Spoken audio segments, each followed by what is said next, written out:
आज का हमारा टॉपिक है सोशल स्ट्रेटिफिकेशन। सबसे पहले देखते हैं सोशल स्ट्रेटिफिकेशन क्या है ना। जैसे कि सामाजिक स्तरीकरण है। सामाजिक स्तरीकरण दो शब्दों के योग से मिलकर बना हुआ है। सामाजिकरण से हमें समाज का बोध होता है और स्तरीकरण से स्तर है ना। जैसे कि कुछ समाज में गणितीय समाज में गुणों के आधार पर समाज का वर्गीकरण हो जाता है। कानून समूह और प्रजाति के आधार पर उसे सामाजिक स्तरीकरण कहा जाता है। और ये जो सामाजिकरण है वह समाज में हमको उच्चतम से निम्नतम की स्थिति में पाया जाता है। ठीक है, अगला परिभाषा देख लेते हैं सदरलैंड और ब्लूबर्ट के अनुसार। स्तरीकरण साधारण है ना। यहाँ पे जो शब्द है स्तरीकरण शब्द वह अंतःक्रिया को विभेदीकरण की ही प्रक्रिया है। और इसमें कुछ जो व्यक्ति होते हैं, कुछ व्यक्ति अपने आप को दूसरे व्यक्तियों की अपेक्षा श्रेष्ठ समझते हैं। इस प्रकार से इसमें सामाजिकरण पाया जाता है। उसके बाद है रेमंड मूर के अनुसार समाजीकरण समाज का उच्चतम और निम्नतम सामाजिक इकाइयों का किए गए क्रमबद्ध अध्ययन होता है, विभाजन किया जाता है। इस प्रकार से विद्वानों का मत है समाजीकरण सामाजिक स्तरीकरण का आशय है ना कुछ श्रेणीकरण से किया जाते हैं। इसका आगे हम लोग अध्ययन करेंगे। जैसे कि यहाँ पे एग्जाम्पल देख लेते हैं पुलिस संरचना का है ना। एग्जाम्पल में सबसे पहले जो पुलिस संरचना उसमें से पहले स्तर पे आता है पुलिस महानिदेशक आईजी है ना। उसके बाद कौन आता है पुलिस सहायक अधीक्षक है ना, सॉरी उप महानिरीक्षक है डीआईजी। उसके बाद आता है एसपी। उसके बाद है ना एसआई आता है, एएसपी है। उसके बाद थाना प्रभारी इंस्पेक्टर है एसओ, फिर इंस्पेक्टर एसआई है, फिर सहायक इंस्पेक्टर है। उसके बाद हवलदार है। उसके बाद सबसे निम्नतम स्थिति में आता है सिपाही है ना। ठीक है, इस प्रकार से हमारा जो पुलिस संरचना है उसमें भी उच्च से निम्न स्थिति को यहाँ पे बताया गया है। इस एग्जांपल से हम समझ सकते हैं कि हमारा जो समाज है वो भी इसी के आधार पर स्तरों में अलग अलग बटे रहता है। अगला देखते हैं यहाँ पे सामाजिक स्तरीकरण की विशेषताएं। सबसे पहला सामाजिक स्तरीकरण की प्रकृति। सामाजिक है यानी कि सामाजिक स्तरीकरण कुछ व्यक्तियों तक ही सीमित नहीं होता है। इसका जो क्षेत्र है वो बहुत ज्यादा व्यापक होता है। और इसको हमें समझने के लिए करना चाहिए समाज में जैसे कि कुछ व्यक्ति है उसको अलग अलग उनकी स्थिति के आधार पर पद या तो फिर परिस्थितियां है ना प्राप्त करते हैं। तो जैसे कि सामाजिक संस्थाएं तो धर्म है, शिक्षा है, परिवार है और राजनीति है ना और विवाह आदि के आधार पे हमको समाज में अलग अलग स्तरीकरण देखने को मिलता है। ठीक है, अगला है सामाजिक स्तरीकरण प्राचीनतम पद्धति। ये जो सामाजिक स्तरीकरण की पद्धति है वो प्राचीन काल से लेके आज तक चली आ रही है ना। ठीक है, और प्रत्येक युग में कहते हैं जो समाज है वह दो वर्गों में बटा हुआ है। एक तो श्रमिक वर्ग होता है और दूसरा होता है पूंजीपति वर्ग। इस प्रकार से हमारा जो समाज है दो वर्गों में बटा हुआ देखने को मिलता है। और ये इन्हीं दो वर्गों के आधार पर प्राचीन काल से तक बटा हुआ चले आ रहे हैं इस वर्गों के आधार पर। सामाजिक स्तरीकरण प्रत्येक समाज में पाया जाता है। जो सामाजिक स्तरीकरण है वो भी हमको आदिकाल से लेके अब तक यानी कि समाज है ना, ऐसा कोई समाज नहीं बना है जो स्तरों में न बटा हुआ, अलग अलग स्तरों में बटा हुआ है। ऐसा ही समाज का निर्माण हुआ है ना जो हमको ऐसे ही दिखाई देते हैं। और इन्हीं के आधार पर कहते हैं कि उनका जो स्वरूप है समाज का उसमें हमको अंतर भी देखने को मिलता है स्तरीकरण का। लेकिन जो सामाजिक स्तरीकरण है वो सभी जगह हमको विद्यमान देखने को मिलेगा अभी भी है। ऐसा कोई समाज नहीं जहाँ पे वो अलग अलग समाजों में न बटा। ठीक है, इसका स्तर है। सामाजिक स्तरीकरण के विभिन्न स्वरूप विश्व के सभी समाज में कहना चाहिए वो कार्यों के आधार पर सामाजिक स्तरीकरण का जो स्वरूप है ना ठीक है समान नहीं पाया जाता है। लेकिन अलग अलग समाज है उनका जो कार्य है वो भी अलग अलग भागों में डिवाइड है, इसलिए उनका जो स्वरूप है वो भी एक समान नहीं होता, अलग अलग होता है जो कि देश काल और परिस्थितियों के आधार पर बटा हुआ है। अगला है सामाजिक स्तरीकरण परिणामिक है। यहाँ पे ट्यूमिंग का विचार है कि सामाजिक स्तरीकरण परिमाणिक है कर रहा है और ये समाज में आज भी क्या करता है समानता उत्पन्न कर रहा है। सामाजिक स्तरीकरण के जो परिणाम है ठीक है, परंतु ये जो असमानता है वो हमको कहाँ कहाँ देखने को मिलता है। व्यक्ति की जो जीवन अवसर है ना उसकी जो जीवन शैली है उसमें तो विभिन्नता पाई जाती है। तो यहाँ पे हमको असमानता देखने को मिलता है, परंतु प्रत्येक व्यक्ति के जीवन जीने का जो अवसर और जो शैली है उसके स्वरूप में भी भिन्नता पाई जाती है, अलग अलग है ना। हर व्यक्ति की जीवन शैली एक समान हो जरूरी नहीं है ना। ठीक है, और जीवन में जो उनको अवसरें प्राप्त हो रही है वो भी समान नहीं रहता। ठीक, इस प्रकार से परंतु उसको समान करने का प्रयास किया जा रहा है। सामाजिक स्तरीकरण के आधारों को वर्णन देते हैं। यहाँ पर भी इसको जो आधार है उसको दो भागों में बांटा गया है। पहला है प्राणी शास्त्र के आधार पर, है ना, तो समाज में व्यक्तियों एवं समूह की उच्च और निम्नता का जो आधार है वो प्राणी शास्त्र के आधार पर किए गए हैं। तो यहाँ पर भी हमको लिंग है, आयु है, प्रजाति है और जन्म है, उसके आधार पर यहाँ पे बांटा गया है। तो पहले देखते हैं सेक्स। तो यहाँ पे सेक्स के आधार पर भी जो मेल और फीमेल है समाज में वहाँ पर भी भिन्नता देखने को मिलता है। जैसे कि प्राचीन काल या तो हमारा जो पितृसत्तात्मक समाज है ना, भारतीय समाज कहना चाहिए, उसमें पुरुषों की जो स्थिति है वो महिलाओं की स्थिति समाज में है ना, यानी कि पुरुषों को ज्यादा मान सम्मान मिलता है, उसकी तुलना में जो महिलाएं हैं उनकी स्थिति निम्न है, बनी हुई है ना, ठीक है। इस प्रकार से जैसे कि सेना में स्त्रियों को, यानी कि अभी तक ऐसा नहीं है कि सेना में कोई भर्ती हो जाए, है ना, स्त्रियां नहीं हुई है, ठीक है। उसी प्रकार से अमेरिका की राष्ट्रपति कोई भी स्त्री नहीं बन सकती, उपराष्ट्रपति है, अमेरिका की उपराष्ट्रपति बन चुकी है ना, ठीक है, परंतु वहाँ पे राष्ट्रपति बनने का अधिकार महिलाओं को नहीं दिया। तो ऐसा कुछ है, पर कहते हैं जो सेक्स के आधार पर ही निर्धारित हो जाता है, केवल उन्हीं को मिला जाता है, परंतु संवैधानिक रूप से ऐसा कोई बात नहीं है वहाँ पे फीमेल जो है वो राष्ट्रपति नहीं बन सकती, ऐसा कोई नहीं है ना, ठीक है। अगला है आयु। प्रत्येक समाज में कहना चाहिए कई ऐसे पद है कहना चाहिए जो केवल एक निश्चित आय के व्यक्तियों को ही प्रदान किए जाते हैं, है ना। तो आयु के आधार पर भी समाज में कहना चाहिए जैसे कि शिशु है, किशोर है ना, और प्रौढ़ है और वृद्ध है। इस प्रकार से चार भागों में बटा हुआ है।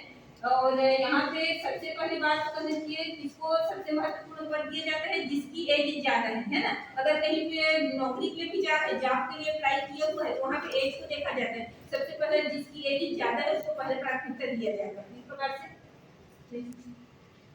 अगला है प्रजाति। प्रजाति के आधार पर सामाजिक स्तरीकरण हमको देखने को मिलता है।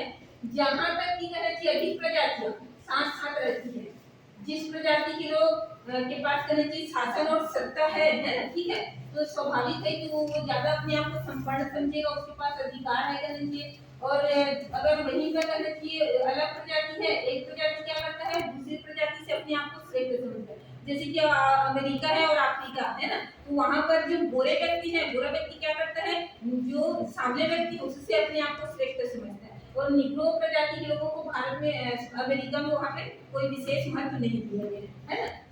अगला है जन्म। जन्म भी सामाजिक स्तरीकरण को उत्पन्न करता है। तो कुछ लोग कहते हैं कि उच्च कुल वंश में या जाति में जन्म ले लेता है तो क्या करता है अपने आप को दूसरे से श्रेष्ठ समझता है। जो व्यक्ति निम्न जाति में या निम्न कुल में जन्म लिया होगा उससे, है ना, ठीक है। इस प्रकार से जन्म के आधार पर भी हमको वहाँ पे स्तरीकरण देखने को मिलता है।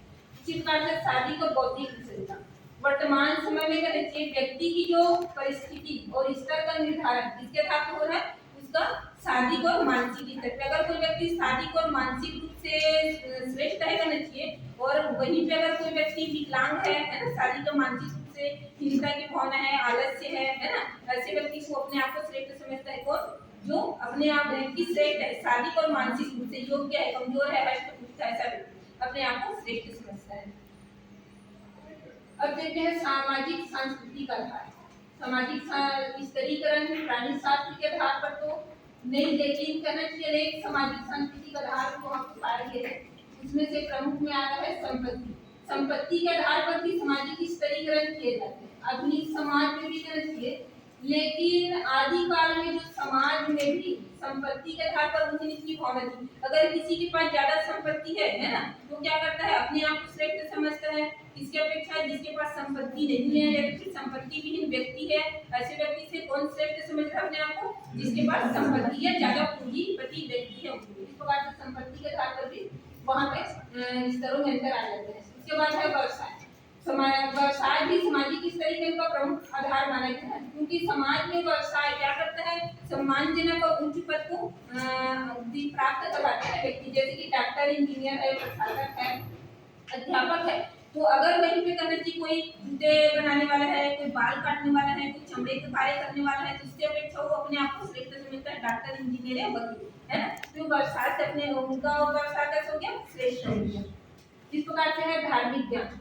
धर्म प्रधान जो समाज है कहना चाहिए वहां पर भी सामाजिक स्तरीकरण उत्पन्न हो जाता है। जैसे कि ब्राह्मण है, ब्राह्मणों की जाति का कार्य है ना, धार्मिक उपदेश देना, है ना, कर्म कांड को करना। इन लोग अपने आप को ज्यादा श्रेष्ठ समझते हैं धार्मिक आधार पे, है ना, ठीक है। तो हम यहाँ पर भी कह सकते हैं कि सामान्य लोगों से वो व्यक्ति अपने आप को उच्च मानता है, क्योंकि वो धर्म से जुड़ा हुआ है, धार्मिक उपदेश देना ही उसका कार्य है। इसलिए अगला है राजनीतिक सत्य। सत्य एवं अधिकारों के आधार पर भी कहना चाहिए समाज में स्तरीकरण पाया जाता है। जिन लोगों के पास कहना चाहिए सैनिक सत्ता है ना, ठीक है, या तो फिर शक्ति है, किसी व्यक्ति के पास ज्यादा पावर है राजनीति के क्षेत्र में, तो ऐसे व्यक्ति अपने आप को श्रेष्ठ समझ रहा है, परंतु कब तक श्रेष्ठ रहेगा? जब तक वो उस पद पर आसीन है, जब तक उसके पास सत्ता है, शक्ति है, शासन है, तब तक वो श्रेष्ठ है ना, ठीक है। जैसे ही वो उस पद से हट जाता है उसकी शक्ति छीन हो जाती है। तो इस प्रकार से हम यही कह सकते हैं कि राजनीतिक शक्ति वहां पर भी देखने को मिलता है। अगला है सामाजिक स्तरीकरण के आधार प्रकार। इसमें है पहला दास प्रथा। दास प्रथा असमानता की चरम रूप का प्रतिनिधित्व करती है ना, ठीक है, क्योंकि जिसमें व्यक्तियों के कुछ समूह कहना चाहिए वो पूर्ण रूप से क्या हो जाता है, दास प्रथा में व्यक्ति अधिकारों से वंचित हो जाता है। ऐसा कई व्यक्ति ही कहना चाहिए जिनको बहुत जगह दास प्रथा है, खासकर प्रचलित है कहना चाहिए, तो वहाँ पे दास प्रथा हमको देखने को मिलता है यूनान और रोम में, है ना, ठीक है। 18वीं और 19वीं सदी दक्षिण अमेरिका में इसका प्रमुख रूप से प्रचलन था दास प्रथा का, है ना। तो ये एक व्यक्ति जिसे कानून तथा दूसरे व्यक्ति की संपत्ति मानता है। प्रत्येक दास का एक स्वामी होता है ना, और उसे अधीन रहना पड़ता है। यानी कि कोई दास है तो स्वाभाविक है कि उसका कोई स्वामी भी होगा, तो हर दास क्या रहता है, अपने स्वामी के अधीन रहता है ना, ठीक है। तो स्वामी को दास का शक्ति का प्रयोग करने की स्वतंत्रता होती है, ठीक है। दास यानी कि वो उसका गुलाम है ना, तो वहाँ पे वो क्या करता है, दास अपने स्वामी के अधीन रहता है और जो स्वामी है वो अपनी दास की शक्ति का पूरा प्रयोग कर सकता है। तो दास स्वामी की संपत्ति होती है ना। इस प्रकार से दास प्रथा भी हमको देखने को मिलता है, परंतु सामाजिक रूप से वह वहाँ पे वंचित होता है और दास को अनिवार्य रूप से श्रम करना पड़ता है। जो दास है किसी का, है ना, यानी कि अपने स्वामी के प्रति क्या रहेगा, समर्पित रहेगा, है ना, ठीक है, और उन्हीं का श्रम करेगा, है ना, मेहनत करेगा। अगला देखते हैं जागीर। जागीर प्रथा सबसे पहले प्रचलन में आया था मध्य यूरोप में, जिसे प्रथा और कानून की मान्यता प्राप्त थी जागीर को, है ना। तो जागीर प्रथा 3 वर्गों में मुख्य रूप से पादरी है, सरकार है और जनसाधारण, प्रत्येक वर्ग की कीमत, ठीक है। तो जैसे कि यहाँ पे हम देख सकते हैं जागीर प्रथा आज के डेट में तो इतना ज्यादा नहीं है ना, सामंत प्रथा है वो भी है, समाप्त हो चुका है, परंतु यहाँ पे जैसे कि जागीर प्रथा के अंतर्गत हम यही कह सकते हैं कि कोई व्यक्ति जैसे कि पादरी है, पादरी अविवाहित तो है ना, मतलब उसका कोई परिवार नहीं रहता, जो पादरी का कार्य करता है कैसा करता है, अविवाहित रहता है और कोई उसका परिवार भी रहता है, और परिवार जो कि समाज स्तरीकरण की इकाई माना गया है ना। यानी कि हमारा जो समाज हो कैसा है, अलग अलग स्तरों में बटा हुआ है, वही पादरियों का समाज कहना चाहिए। और सामाजिक स्थिति स्पष्ट नहीं हो पाती है पादरियों की, उनकी स्थिति कहाँ पे है, कैसा है, कौन सी स्टेटस में आएगा, है ना, ठीक है। तो इस प्रकार से हम कर सकते हैं कि उसके माता पिता के परिवार के आधार पर ही, है ना, जो पादरी है या तो फिर सरदार है या तो जनसाधारण जो व्यक्ति है उसका स्टेटस वहाँ पर निर्धारित हो सकता है। अब देखते हैं वर्ग स्तरीकरण, जाति प्रथा। जब हम जातिगत संस्तरण की चर्चा करते हैं ना, तो हमारा जो ध्यान कहाँ पे जाता है, भारतीय जाति व्यवस्था की ओर। तो ये कारण केवल यहीं तक सीमित नहीं है, तो केवल भारत में ही जाति प्रथा पाई जाती है, यह इसकी पूर्ण रूप से यही विद्यमान है। इसका विद्वानों के द्वारा अध्ययन किया गया था चाहिए जाति प्रथा का, और जाति को क्या माना गया है, एक सामाजिक समूह माना गया है, ठीक है। और जिसकी सदस्यता व्यक्ति को करना चाहिए, यहाँ पे जातिगत है तो जो व्यक्ति जिस जाति में जन्म लिया तो उसको सदस्यता जन्म से ही प्राप्त हो जाता है व्यक्ति को, है ना, जाति का, ठीक है। तो प्रत्येक जाति का कहना चाहिए एक नाम होता है और एक व्यवसाय होता है, और किस जाति के लोगों का एक वंश, है ना, पेशा होता है। यानी व्यक्ति क्या करता था पहले जाति के आधार पर, है ना, ठीक है, यानी कि कार्य करने लगता है, तो और एक जाति के सदस्य अपनी ही जाति में विवाह करता है। इस प्रकार से प्रत्येक जाति की एक जीवन शैली होती है, वो अपनी जाति में बंधा हुआ व्यक्ति जाति के आधार पर ही वहाँ को सब चीज करेगा, है ना। उसके बाद देखते हैं खुला स्तरीकरण, सामाजिक वर्ग कहलाते हैं, खुला स्तरीकरण के अंदर सामाजिक वर्ग समाज, यानी कि हमारा जो समाज है सामाजिक स्तरीकरण का एक स्वरूप माना गया है वर्ग को, है ना। तो लगभग सभी समाजों में कहना चाहिए वर्ग व्यवस्था पाई जाती है। तो सामाजिक परिस्थिति वाले व्यक्तियों के समूह को कहना चाहिए वर्ग कहा जाता है। जैसे कि एक व्यक्ति है, उन व्यक्तियों का यानी कि उनका स्टेटस एक समान है, तो ऐसे व्यक्ति क्या करते हैं अपना ही एक समूह बना दी है ना, तो उन व्यक्तियों का एक समूह बन गया, यानी कि केवल अपनी स्टेटस या स्थिति के आधार पर, ठीक है, एक ही परिस्थिति के लोग हैं, तो इस प्रकार से अपने समाज में समूह का निर्माण कर देते हैं, और वही समूह का निर्माण क्या कहलाता है कि वर्ग कहलाता है ना, ठीक है। तो वर्गों का आधार आर्थिक ही नहीं है, बल्कि वहाँ पे किसको माना गया है, वर्ग का आधार सामाजिक सांस्कृतिक भी हो सकते हैं, ठीक है। तो इस प्रकार हम कर सकते हैं कि एक सामाजिक वर्ग ऐसे व्यक्तियों का योग है, कह लीजिए, जिसकी एक समाज में अनिवार्य रूप से समान सामाजिक स्थिति होती है, यानी कि उन लोगों का एक ही समान समूह है, एक ही स्टेटस के लोगों का समूह बनाया गया, उनकी स्थितियां है ना, वो कैसी होती है, समान होती है। अब देखते हैं सामाजिक स्तरीकरण के प्रमुख सिद्धांत। यहाँ पे सामाजिक स्तरीकरण के जो सिद्धांत है, उस सिद्धांत का प्रादुर्भाव दो प्रकार के विद्वानों के द्वारा हुआ है, कहना चाहिए। तो सबसे पहले हम यहाँ पे कार्ल मार्क्स, मैक्स वेबर और बर्नर के द्वारा है ना, ठीक है। तो यहाँ पे हम पहले देखेंगे कार्ल मार्क्स के अनुसार सिद्धांत को। कार्ल मैक्स वेबर का सामाजिक स्तरीकरण का सिद्धांत देखते हैं। उन्होंने इसको तीन भाग में बांटा हुआ है। तो पहला तो आर्थिक क्षेत्र में स्तरीकरण है, तो मैक्स वेबर ने आर्थिक क्षेत्र में सामाजिक स्तरीकरण आर्थिक शक्ति के वितरण के अनुसार बताया है ना, यानी कि समान आर्थिक हित और समान आर्थिक शक्ति वाले व्यक्ति होते हैं वहाँ पे। और मैक्स वेबर इस बात से सहमत है कि आर्थिक आधार पर समाज कैसा है, दो वर्गों में बटा हुआ है ना, ठीक है। तो पूंजीपति वर्ग होता है जिसके पास पर्याप्त संपत्ति है, और एक कैसा होता है, श्रमिक वर्ग होता है जो संपत्ति विहीन होता है ना, ठीक है। तो संपत्ति के आधार पर वर्ग विभाजन, इसके अंतर्गत जैसे कि जमींदार हो गया, उद्योगपति वर्ग हो गया, ये सभी आते हैं, और इन लोगों का स्वयं का करना चाहिए, अपना वर्ग का निर्माण हो सकते हैं ना, ठीक।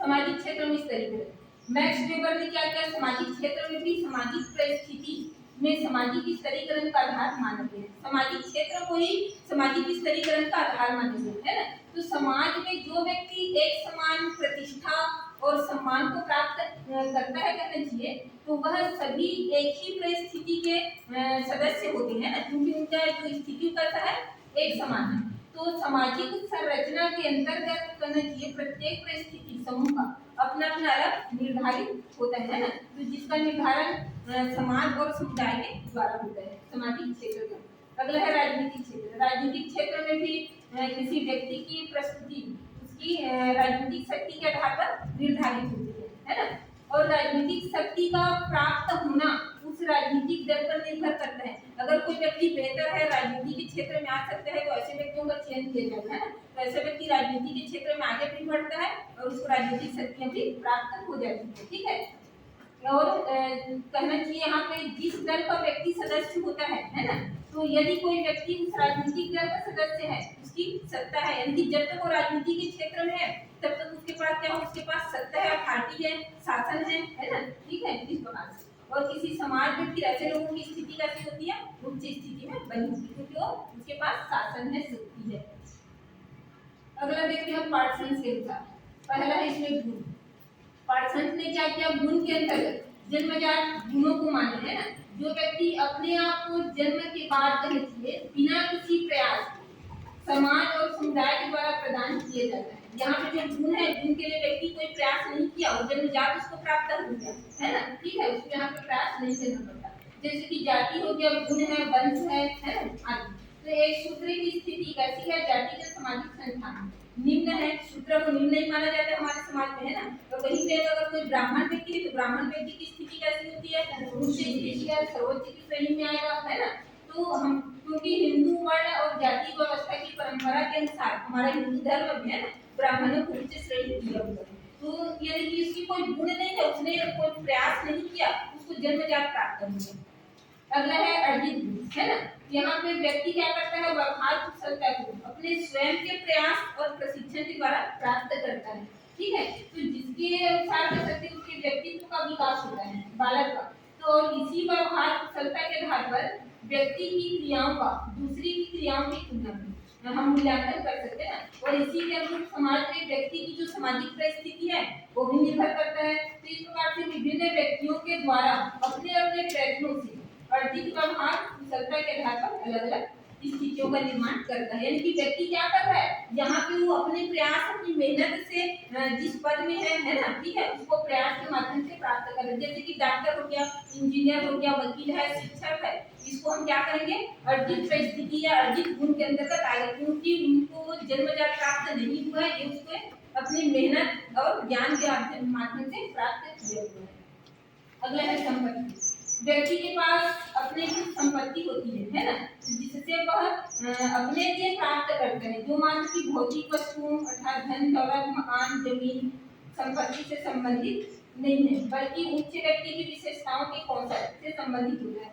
अर्थात हम ये भी कह सकते हैं कि जो संपत्ति है, हर व्यक्ति जो पेरेंट्स हो क्या करता है, अपनी संपत्ति को इकट्ठा करके रखता है केवल अपने बच्चों के लिए, अपनी आने वाली पीढ़ी को देने के लिए, है ना, ठीक है। तो संपत्ति पर भी उसको बच्चा उस संपत्ति को प्राप्त करने के लिए वो जन्मजात उसको प्राप्त हो गया, उसने उस संपत्ति को प्राप्त करने के लिए कोई मेहनत नहीं किया, है ना, ठीक है।